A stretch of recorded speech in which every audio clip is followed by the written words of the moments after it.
Bisnis itu, buat pemula itu jangan langsung berpikir tentang yang besar-besar.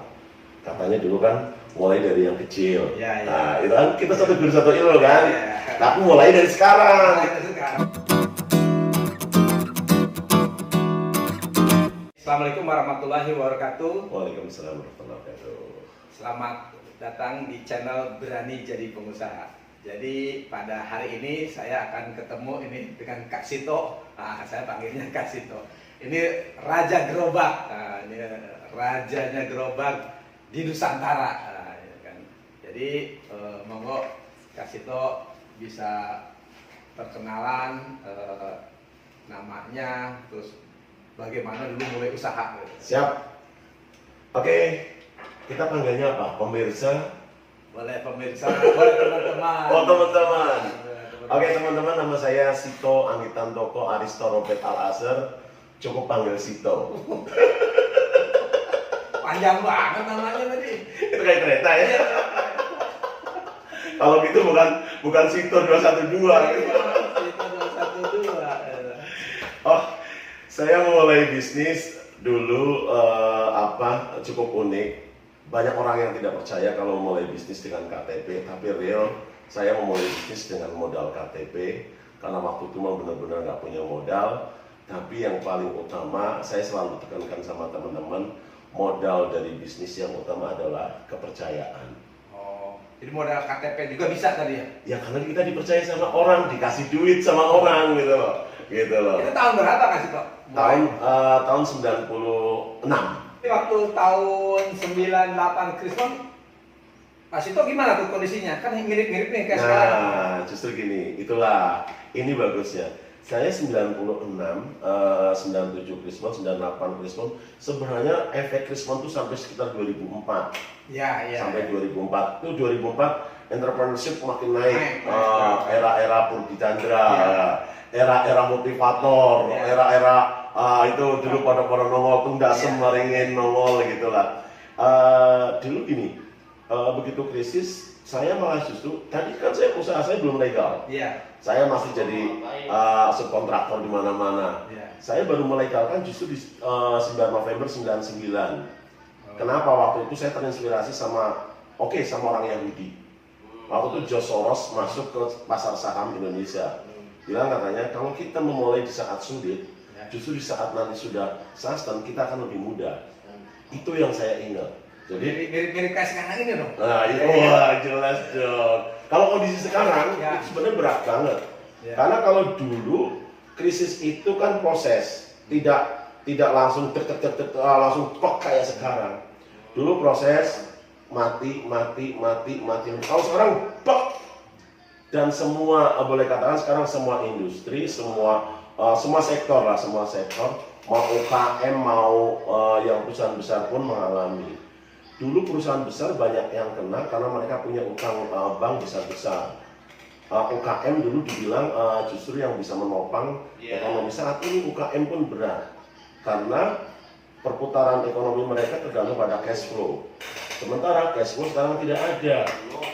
Nah, kalau dulu zamannya Kak Sito waktu mulai ya, kan Krismon, itu gimana tuh bisa eksis malahan jadi dikenal jadi Raja Gerobak. Kalau orang franchise tuh pasti kalau gerobaknya buatan dari sini kan. Jadi gini, kalau saya bisnis itu harus lihat dulu bidikannya. Ya. Kalau bahasa bisnisnya katanya market oriented. Market oriented. Jadi apa sih yang dibutuhkan oleh pasar? Ya. Itulah bidikan saya. Kayak sekarang nih, yang paling bagus sekarang yang naik sampai 3.500% kalau nggak salah menurut Google Trends itu adalah frozen food. Nah. Ini adalah saat-saat bagus untuk mulai frozen food.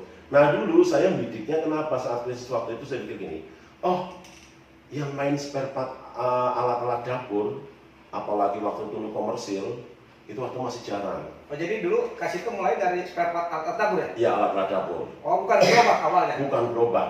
Justru saya mulai gerobak itu setelah saya banyak menanganin restoran, kafe, hotel.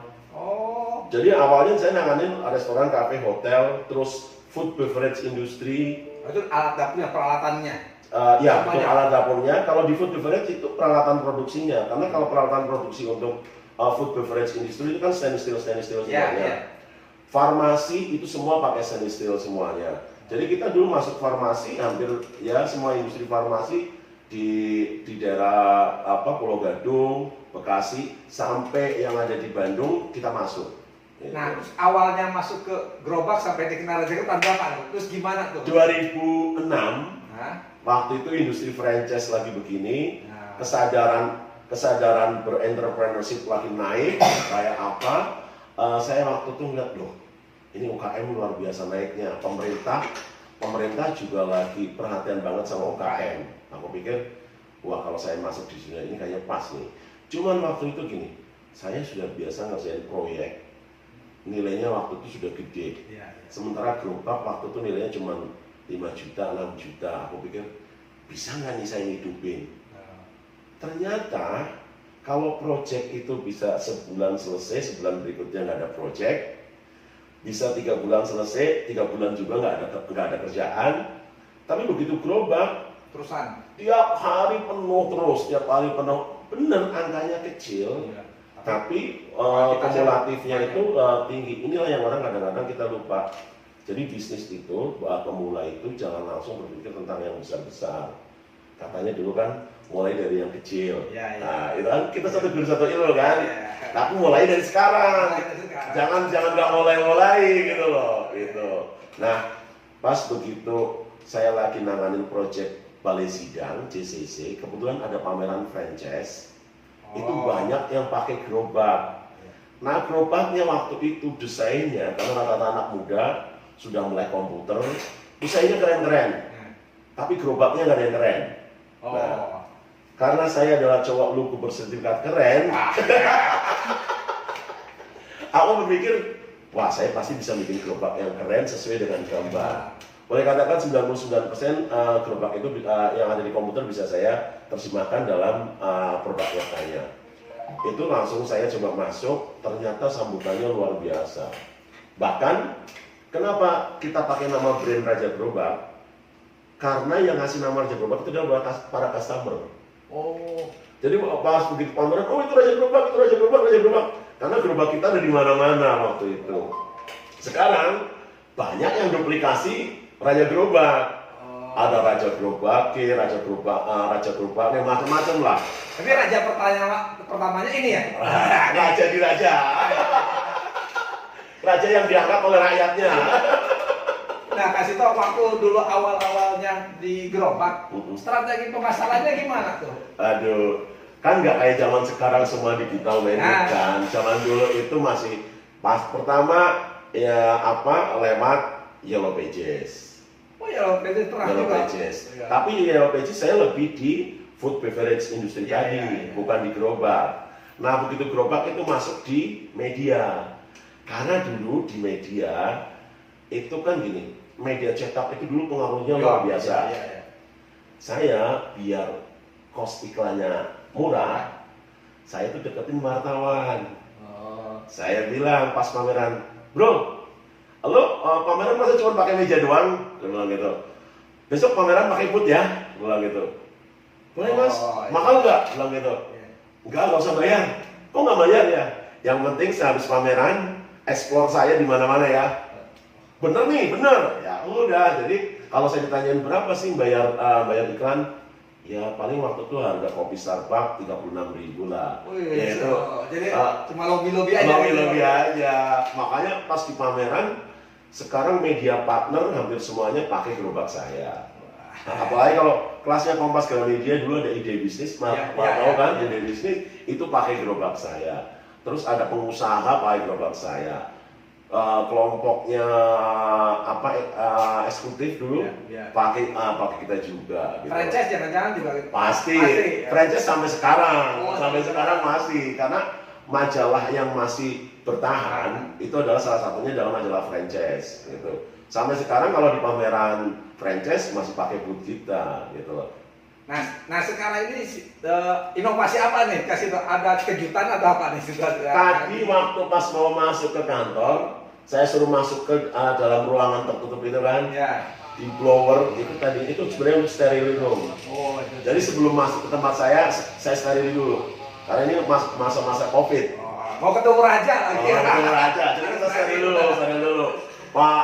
Makanya kita nggak, walaupun agak jauhan, nggak pakai, tapi tadi udah saya steril dulu. Kita bikin steril room. Ya. Dan sekarang yang lagi saya canangkan yang kemungkinan bisa jadi bagus adalah saya bikin hand sanitizer, automatic hand sanitizer. Jadi nanti saya bikin orang betul langsung keluar sendiri, tidak menyentuh barang. Karena salah satu proses penularan itu adalah, kalau lihat itu adalah saat menyentuh itu, gitu loh. Kalau kita masuk di industri-industri yang keamanannya, safety-nya itu tinggi, saya lupa untuk ISO berapa, itu sebenarnya tidak boleh setelah cuci tangan itu nyentuh lagi, gitu loh. Jadi makanya ada yang analog, mereka pakai pedal, diinjak keluar. Nah, saya akan bikin yang tadi otomatis iya, pedal iya. Jadi saya sudah B2B dengan banyak perusahaan. Ya. Saya sudah B2G dengan pemerintah. Saya bikin ngerjain proyek-proyek pemerintah. Saya jadi konsultan di kementerian. Nah, terus sekarang pengen B2C. B2C-nya adalah ini. Kita bikin retail produk untuk untuk industri yang berhubungan dengan pandemi ini. Nah, Kak Sito, ini kan situasi pandemi, banyak yang kena PHK, banyak juga perusahaannya. Apa nih saran-saran Kak Sito buat teman-teman sekarang yang usahanya terdampak atau yang memang pekerjaannya terdampak sehingga dia nggak punya kerja? Apa tuh sarannya? Satu, pasti kita harus cepat-cepat adaptasi karena orang katanya gini, dinosaurus itu kuatnya seperti apa, tapi karena dia tidak mampu beradaptasi, ya sudah selesai. Punah gitu ya. Punah. Kalau kita tidak pintar-pintar beradaptasi dengan keadaan saat ini, berarti kita akan masuk ke dalam masa-masa kejayaan dinosaurus. Kerajaan bisa hilang lagi. Kerajaan bisa hilang lagi. Nah, kita harus pandai-pandai adaptasi. Adaptasi apa? Oke, kata-kata pivot sekarang, pivot bisnis itu nggak bisa tidak. Tapi tadi jangan kita pivot sedang pivot doang, tapi harus yang tadi market oriented. Apa sih yang dibutuhkan oleh pasar? Itu targetnya. Kalau kita tidak market oriented, kita bisa bikin produk apapun, siapa yang mau beli? Gitu. Misalkan serundeng Mang Oman, jelas orang tuh suka bayar serundeng. Mau orang kaya, orang yang nggak mampunya belinya cuma 1 botol, tetap aja doyan serundeng. Kira-kira gitu Mang Oman. Baik, terima kasih nih Kak Sito atas ngobrolnya, mudah-mudahan menjadi inspirasi buat teman-teman yang nonton channel ini. Amin. Mudah-mudahan banyak lahir juga pengusaha di Indonesia dengan tadi berbicara dengan Raja Gerobak. Amin. Terima kasih. Assalamualaikum warahmatullahi wabarakatuh. Waalaikumsalam warahmatullahi wabarakatuh.